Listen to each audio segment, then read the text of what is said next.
Hello मित्रों। आज पूरे भारतवर्ष में एक हर्ष का माहौल है। चाहे शहर हो, गांव हो, कस्बा हो, गली हो, नुक्कड़ हो, सड़क हो, हर जगह एक हर्ष का माहौल है। हर जगह लोग नाच रहे हैं, गा रहे हैं, जय जय भीम के नारे लगा रहे हैं। सच में आज ऐसा लग रहा है कि दिन में ही दिवाली मनाई गई हो अब पूरे भारत में। बहुत अच्छा लग रहा है, वो होना भी चाहिए, क्योंकि ये आज हमारे भारत में एक ऐसे महान पुरुष का जन्म दिवस है जिसने इस पूरे भारत के कल्याण के लिए अपना पूरा जीवन समर्पण कर दिया। खुद दुख झेले पर आने वाली पीढ़ियों के लिए उन्होंने किसी भी प्रकार का दुख ना झेलें, इसलिए बहुत संघर्ष किया। वो चाहते थे कि जो मैं झेल रहा हूँ, जिन कठिनाइयों से मैं गुजर रहा हूँ, भारत की आने वाली पीढ़ियाँ उन कठिनाइयों से ना गुजरें, उन घुटन भरी उस गुलामी में न जिएं, जिस घुटन भरी ज़िंदगी में उन्होंने अपना पूरा जीवन गुजारा। बचपन से ही, बाल्यावस्था से ही अम्बेडकर जी को समाज में व्याप्त वर्ण व्यवस्था का सामना करना पड़ा। आइए मित्रों, आज हम अम्बेडकर जी की कुछ ऐसी बातों का जिक्र करेंगे जिसे सुनकर भी रोंगटे खड़े हो जाते हैं कि एक बच्चा बचपन से ही वो जवानी तक कितना कुछ झेला और उस मुकाम पे पहुंचा कि उसने ठान लिया कि हमने जो झेला वो आने वाली पीढ़ियां नहीं झेलेंगी। चलिए बात करते हैं संविधान निर्माता डॉक्टर भीमराव अम्बेडकर जी के कहानी के बारे में। एक सच्ची घटना। डॉक्टर भीमराव अम्बेडकर का जन्म, जैसा कि आप सभी लोग जानते हैं, 14 अप्रैल 1891 को मध्य प्रदेश के मऊ में हुआ था। डॉक्टर भीमराव अम्बेडकर कोई बहुत धनाढ्य परिवार में जन्म नहीं हुआ था। डॉक्टर भीमराव अम्बेडकर के पिता का नाम रामजी मालोजी सकपाल था और माता का नाम भीमाबाई था। इनके पिता, उस समय अंग्रेजी शासन था भारत में, वो अंग्रेजी शासन में सेना में थे। डॉक्टर भीमराव अम्बेडकर बाल्यावस्था से ही बहुत ही प्रतिभाशाली थे। हम कह सकते हैं कि उनका जन्म ईश्वरीय कृपा थी।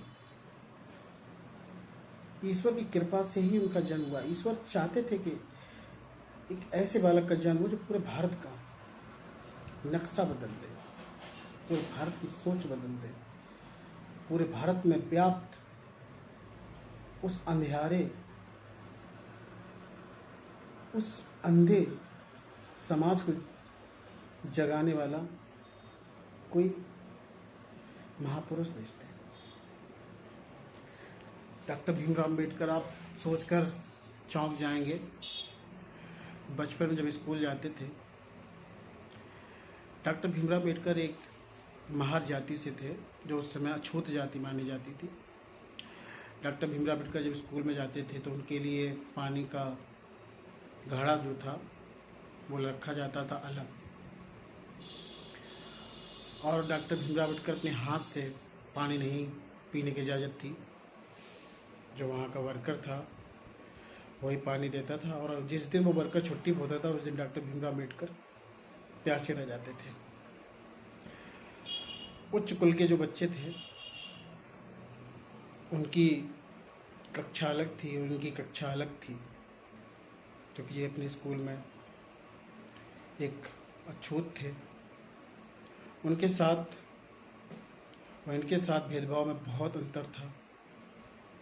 उनकी पढ़ाई, उनके अध्ययन और उनके अध्ययन में बहुत अंतर, फिर भी डॉक्टर भीमराव अम्बेडकर जी पढ़ाई में पीछे नहीं हटे, पढ़ते गए, इतना पढ़े कि जो कुलीन वर्ग के लोग थे उनके सामने कुछ भी नहीं रहे पढ़ाई में।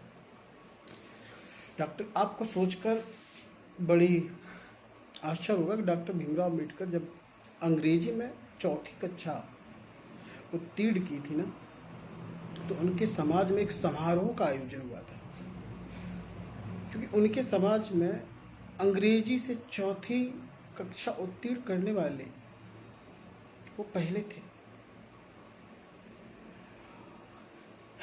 उसके बाद एक अंग्रेजी स्कूल से मैट्रिक की परीक्षा उत्तीर्ण की। अंग्रेजी स्कूल से मैट्रिक की परीक्षा उत्तीर्ण करने वाले भी वो अपने समुदाय के पहले व्यक्ति थे। अब आप सोच सकते हैं, ऐसा नहीं है कि कोई पढ़ना नहीं चाहता था, पढ़ना सब चाहते थे, लेकिन पढ़ने की इजाज़त कुछ वर्ग विशेष को थी, सभी को नहीं। अगर सभी को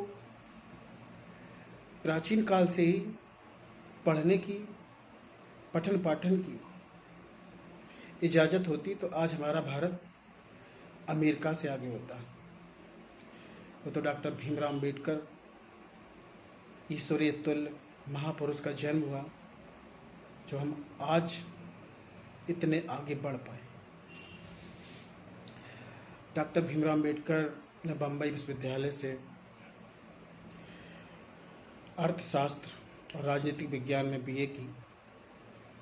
आप सोच सकते हैं डॉक्टर भीमराव अम्बेडकर जी को छात्रवृत्ति मिली थी, शायद $11 प्रति माह उस समय। आजकल जो छात्रवृत्ति मिलती है, वजीफ़ा मिलता है, आजकल सबसे पहले बच्चे क्या करते हैं, कपड़े खरीद लाते हैं नए। लेकिन डॉक्टर भीमराव अम्बेडकर उस छात्रवृत्ति से पढ़ना चाहते थे, आगे की पढ़ाई। आप सोच सकते हो, कोलंबिया विश्वविद्यालय, अमेरिका का कोलंबिया विश्वविद्यालय, डॉक्टर भीमराव अम्बेडकर एमए की पढ़ाई करने के लिए अमेरिका गए, उसी छात्रवृत्ति, उसी स्कॉलरशिप से जो $11 प्रति माह उनको मिलती थी। अर्थशास्त्र में उन्होंने एमए किया। उसके बाद डॉक्टर भीमराव अम्बेडकर को पैसों का अभाव हुआ, वो इंडिया वापस आए। उसके बाद फिर एक छात्रवृत्ति मिली उनको। उसके बाद वो लंदन गए और वहाँ से बैरिस्टर की पढ़ाई की। आप सोच सकते हो, डॉक्टर भीमराव अम्बेडकर बड़ौदा में पीसीएस ऑफिसर रहे। पीसीएस ऑफिसर रहने के दौरान अम्बेडकर जी एक पारसी समुदाय का मकान था, तो वहाँ पर रूम रेंट पे लिया।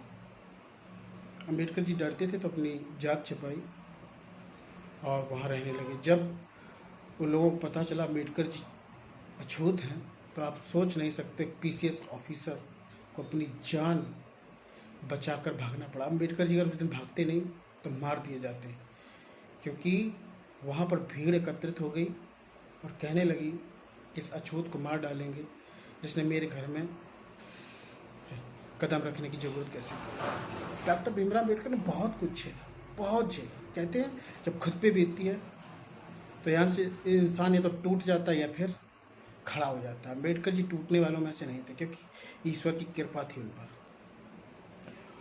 उसके बाद अम्बेडकर जी को 9 भाषाओं को ज्ञान था, बहुत, इतने तेज। मुझे लगता है कि उस समय कोई व्यक्ति भी इतना पढ़ा लिखा नहीं था। अम्बेडकर जी प्रोफेसर बने बम्बई विश्वविद्यालय में अर्थशास्त्र के। उसके बाद अम्बेडकर जी प्रोफेसर बनने के दौरान वहाँ विश्वविद्यालय में भी उनके साथ भेदभाव हुआ। जो अन्य प्रोफेसर थे, उनके साथी थे, वो कुलीन वर्ग के थे। तो एक दिन की बात है, अम्बेडकर जी घड़े से पानी पीने लगे, तो उनके साथियों ने रोका कि नहीं, आप इस घड़े से पानी नहीं पी सकते। कि क्यों? कि आप अछूत हैं। अम्बेडकर जी ने उस कुप्रथा पर कुठाराघात किया, जिसके बारे में लोग सदियों से लड़ाई करते चले आ रहे हैं, लेकिन नियम कानून नहीं बने। ऐसा नहीं है, इससे पहले भी इस देश में जाति प्रथा को खत्म करने के लिए बहुत आंदोलन चले। बाल गंगाधर तिलक ने ये तक कह दिया था, क्योंकि खुद ब्राह्मण थे, कि अगर ईश्वर अस्पृश्यता को छुआछूत को मानता है तो नहीं मानता मैं ऐसे ईश्वर को। ऐसा नहीं है। लेकिन हमारे अंबेडकर जी एक कानून बनाना चाहते थे, एक ठोस, वो सिर्फ आंदोलन चला के सीमित नहीं रहना चाहते थे, वो इसको नया मोड़ देना चाहते थे, उसे कानून बनाना चाहते थे, ताकि एक ऐसा कानून बने, एक ऐसा संविधान बने, ताकि इस देश में कोई अमीर, कोई गरीब, कोई उच्च वर्ग, कोई कुलीन वर्ग, कोई निम्न वर्ग, किसी का प्रकार का भेदभाव ना हो। इसलिए संविधान में, संविधान की प्रस्तावना ही शुरू होती है हम भारत के लोग, हम भारत के लोग, चाहे अमीर हो, गरीब हो, अछूत हो, कुछ नहीं, आज तो कुछ है ही नहीं, हम भारतीय हैं। इसी पे मुझे गर्व है। अंबेडकर जी बहुत ही प्रतिभाशाली थे। अंबेडकर जी बहुत दुख हो चुका था इस बात का कि भारत के कुलीन वर्ग के, अभिजात वर्ग के पढ़े लिखे लोग समाज में व्याप्त इस कुप्रथा को देखते थे और मूक रहते थे। इसीलिए डॉक्टर भीमराव अम्बेडकर ने एक साप्ताहिक पत्रिका मूक नायक निकाली थी बंबई से। उसका उद्देश्य था कि समाज में जो पढ़े लिखे लोग हैं वो मूक हैं, इस प्रथा को देखकर वो कुछ नहीं बोलते हैं। इसीलिए वो कहना चाहते कि मूक नायक पत्रिका निकालने का उनका उद्देश्य यही था कि ऐसे लोगों की ओर ध्यान आकर्षित करना जो इस प्रथा पर मूक हैं। डॉक्टर भीमराव अम्बेडकर ने सन 1935 में ही हिंदू धर्म छोड़ने की घोषणा कर दी थी।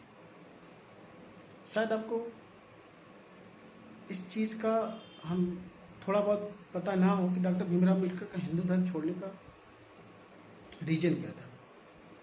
अम्बेडकर जी कहते थे हम हिंदू किस बात की, हमें रामायण पढ़ने का अधिकार नहीं, महाभारत पढ़ने का अधिकार नहीं, मंदिर में घुसने का अधिकार नहीं, भगवान का नाम लेने का अधिकार नहीं, तो हम हिंदू किस बात के। अम्बेडकर जी ने घोषणा की थी सन 1935 में हिंदू धर्म को छोड़ने की, और उसके बाद अम्बेडकर जी ने सभी धर्म, चाहे वो जैन धर्म हो, बौद्ध धर्म हो, इस्लाम धर्म, ईसाई धर्म, जैन धर्म, सभी का अध्ययन किया। पारसी धर्म कोई भी हो, सभी का गहनता से अध्ययन किया। गहनता से अध्ययन करने के बाद डॉक्टर अम्बेडकर जी इस निष्कर्ष पे पहुंचे कि एक बौद्ध धर्म ही ऐसा है जिसमें सभी के लिए दरवाजे खुले हैं। अम्बेडकर जी को, आपको आश्चर्य होगा, अम्बेडकर जी को उस समय ईसाई लोग, क्योंकि पूरे भारत में अम्बेडकर जी दिलों पर राज करने लगे थे लोगों के, सिर्फ निम्न वर्ग के नहीं, सभी वर्ग के लोग उन्हें चाहने लगे थे। इतना ब्रिलियंट, इतना तेज, लोग उनके सामने बात करने से डरते थे, क्योंकि वो इतनी तर्क की बात करते थे कि लोग शांत हो जाते थे। अम्बेडकर जी को जब पता चला ईसाई मिशनरियों को, ईसाई धर्म वालों को, कि डॉक्टर भीमराव अम्बेडकर हिंदू धर्म छोड़ने की घोषणा कर दी, उसके बाद ईसाई धर्म के लोग अम्बेडकर जी को लालच देने आए कि आप हमारा धर्म अपना लीजिए, हम आपको करोड़ों रुपए देंगे, खुश कर देंगे। क्योंकि वो जानते थे कि अगर अम्बेडकर जी ने ईसाई धर्म अपना लिया तो भारत की बहुत सी आबादी, बहुसंख्यक ईसाई धर्म अपना लेगी। लेकिन डॉक्टर भीमराव अम्बेडकर ने ऐसा नहीं किया। डॉक्टर भीमराव अम्बेडकर ने बौद्ध धर्म को अपनाया। घोषणा की थी सन 1935 में, और उसके 21 साल बाद हिंदू धर्म को छोड़कर बौद्ध धर्म अपनाया।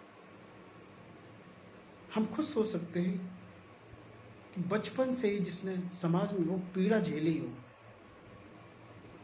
जो सहा हो, जवानी तक इतना पढ़ने लिखने वाला स्टूडेंट, उसकी योग्यता की कोई वैल्यू नहीं, तो वो इंसान तो अंदर से टूट ही जाएगा। डॉक्टर भीमराव अम्बेडकर को आपको आश्चर्य होगा, पूरे संविधान सभा में 389 संविधान सभा सदस्य थे।